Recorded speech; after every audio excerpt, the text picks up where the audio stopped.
Hello class, today we are making another abstract composition, except this time we have to use zigzag lines. The first time we used curvy lines, curly lines. But this time we have to use zigzag lines that look pointy and sharp. The first time we used lines that look cool, curved, and smooth and curvy. Now we're making lines that look zigzag and pointy. Please take out a piece of paper, as always, and a pencil or a marker. Please take out a piece of paper and a marker or a pencil. Start by making your frame. We'll be using crayons, markers, anything that you can use to give you color today. First step, open your black marker or pencil and make your frame. Make it as big as you can get it.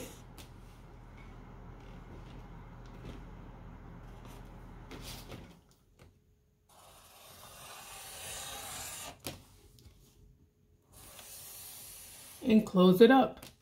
After you have your big box frame on your paper, then you're ready to make your zigzag lines. Let's make our first line. Zigzag, pointy. Let's make our second line. I'm trying to keep my lines very straight so that they don't look curvy. Then let's make a third line. Try to make it zigzag again.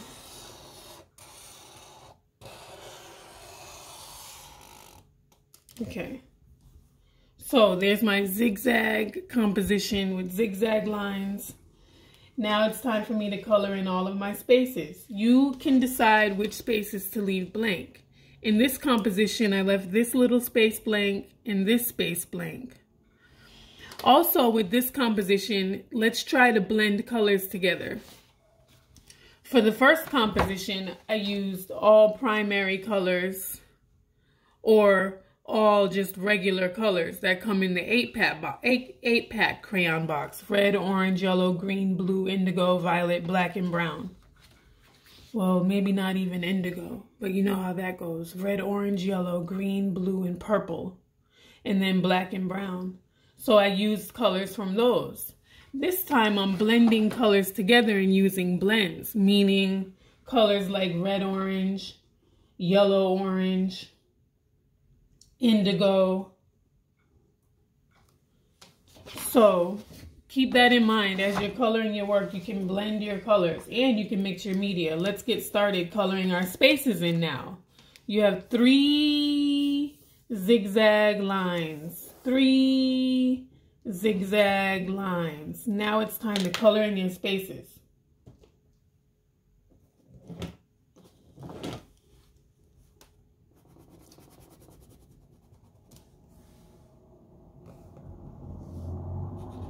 Pay attention to the balance, where you're balancing your colors out. This is red orange. I'm putting it in 2 spaces so far. Think about where you're putting your colors down at. And it's okay to use any colors that you want. I'm using colors out of a 24 crayon box. So there's lots of blends in here. Colors that are mixed together already for you. I'm using red orange now. Oh, we're using blends. Blends are colors that are mixed together already for you. Let's see, I don't really want to use indigo. I'm going to use blue. This new blue they have.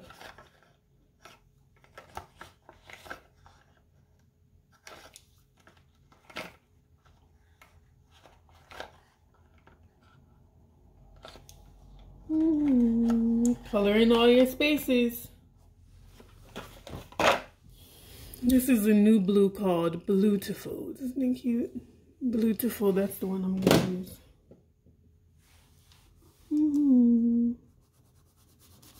It's darker than indigo.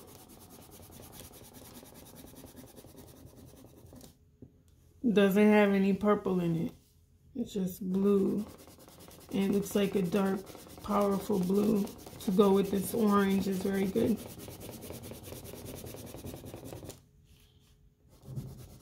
Color in all of your spaces smoothly. Make sure you color your work all the way in.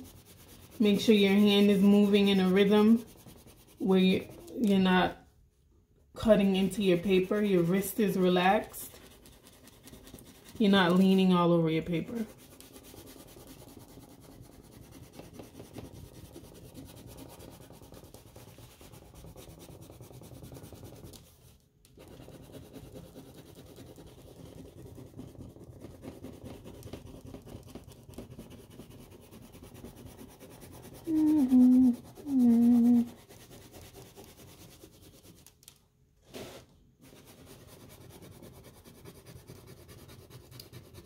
Color in all of your spaces. Stay in the lines.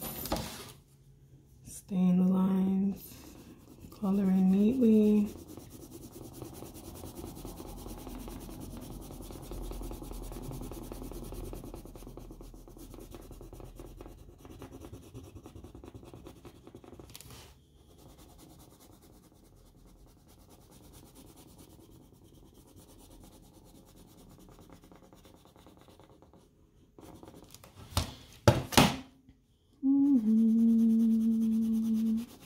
If you see spots that are too light, go over them again to make it nice and evenly colored. Let's work more on that this time, making sure our spaces are evenly colored.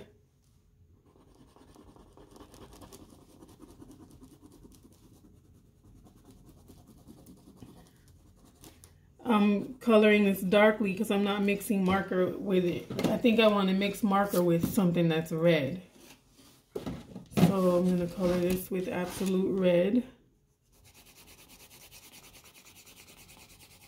Very lightly. I'm not pressing hard because I'm going to mix marker on top of it.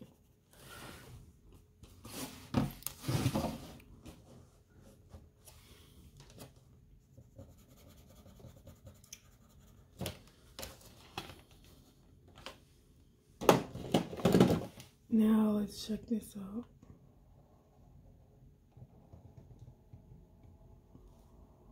Oh, I think I want to leave it like that.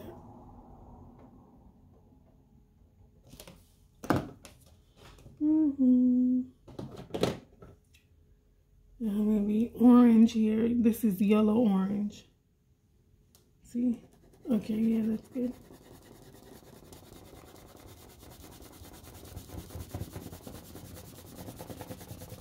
So this time we're paying a little bit more attention to the colors that we're putting down next to one another.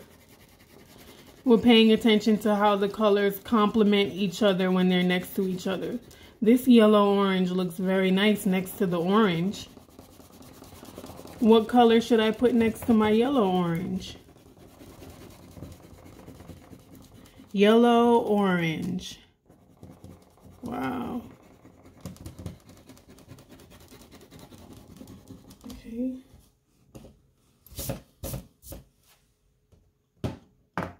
I'm almost done with this composition. I think I want to color, add some black in.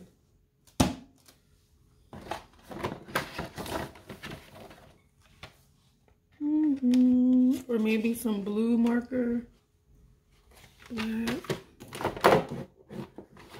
Make sure your markers are neat. Make sure your crayons are neat. Everything and nothing is rolling around. I'm going to make this space black. One of these spaces has to be black. I can't figure out which one.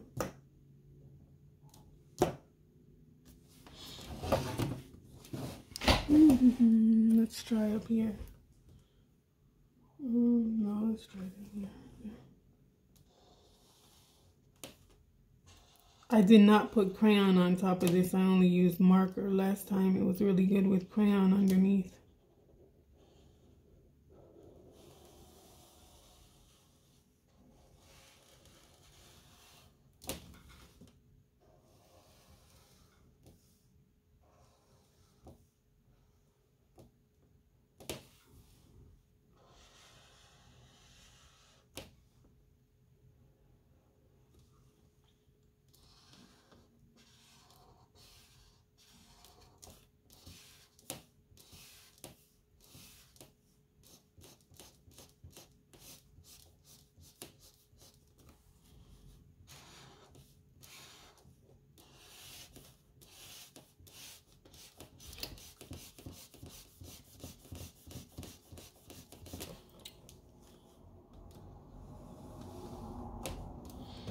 Mm-hmm.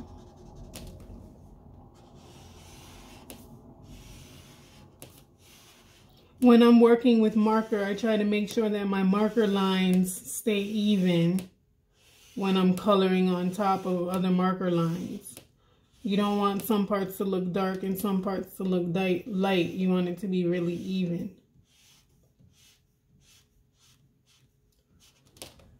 You want to pay attention to the marker strokes. Some artists use marker very well. You can tell every movement is even.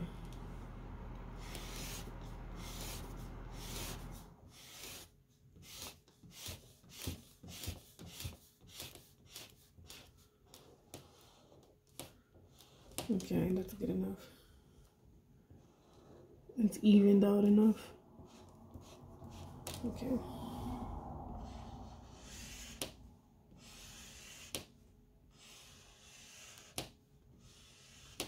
Alrighty. So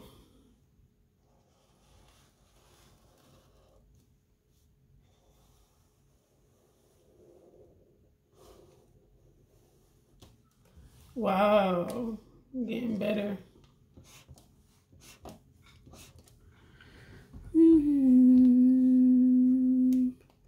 And this, if this could be a color, it would be all yellow. But I don't want to mess up this strong negative space that's coming down here like claws. I don't want to mess that up. So I think I'm going to leave it as is. I think I'm ready to title my work. Put my name at the baseline. And I'm going to call this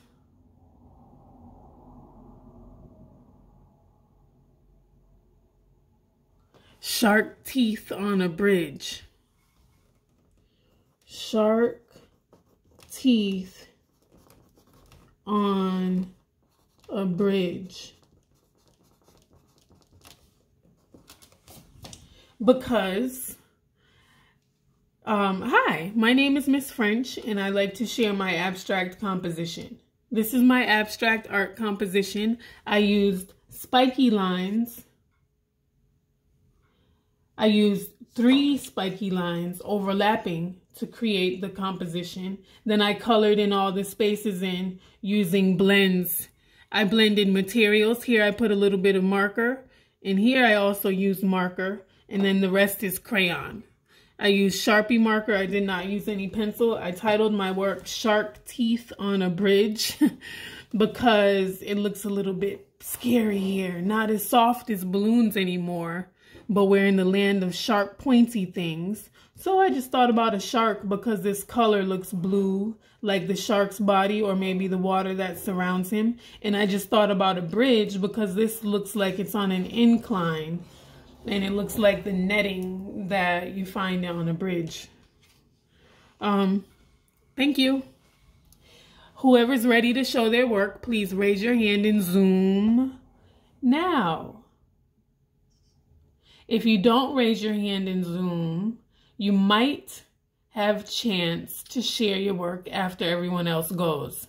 So if you want to share your work, raise your hand in Zoom now. You'll get 5 points for using any vocabulary from this tutorial. Lines, spiky lines, sharp lines, marker, crayon, blended colors or blends, abstract art. Those are the vocabulary words that we should be using. And thank you.